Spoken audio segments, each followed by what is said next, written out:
নমস্কার বন্ধুরা, আমার চ্যানেলে আপনাদের সকলকে স্বাগত জানাই।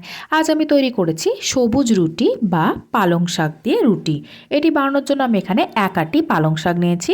শাকটা খুব ভালো করে ধুয়ে নিয়ে জল ঝরিয়ে নেওয়ার পরে এবারে একটা পাত্রের মধ্যে আমি কিছুটা পরিমাণে গরম জল তৈরি করে নিয়েছি। তার মধ্যেই শাকটা দিয়ে রেখে দেব প্রায় 1 মিনিট।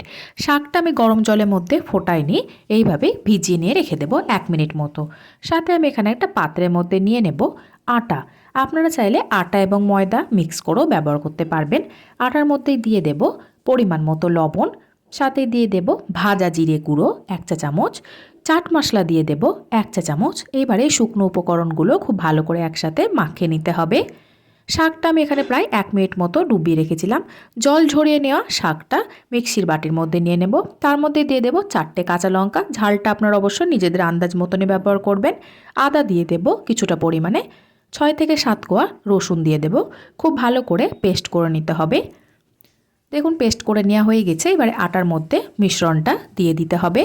ভালো করে আটার সাথে আগে মাখিয়ে নিতে হবে।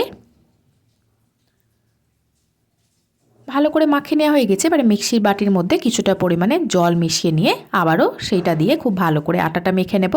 আটাটা দেখুন একদম মেখে নেওয়া হয়ে গেছে। এইভাবেই ঢাকা দিয়ে রেখে দেব প্রায় 10 মিনিট মতো। 10 মিনিট বাদে ঢাকা খুলে এবারে আমি আটা থেকে লেচি কেটে নেব।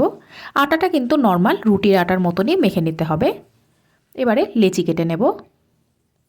লেচি কেটে নেওয়া হয়ে গেছে। কিছুটা পরিমাণে আটা ছড়িয়ে দিয়ে ভালো করে বেলে নিতে হবে।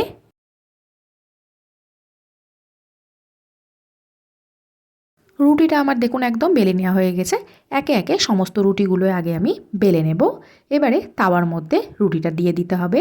লো ফ্লেমে রেখে দিয়ে ভালো করে আগে সেঁকে নেব। হাই ফ্লেমে দিয়ে করবেন না, নইলে পুড়ে গেলে ভালো করে ফুলে উঠবে না। রুটিটা আমি এপিটোপিট উল্টে সেঁকে নিয়েছি।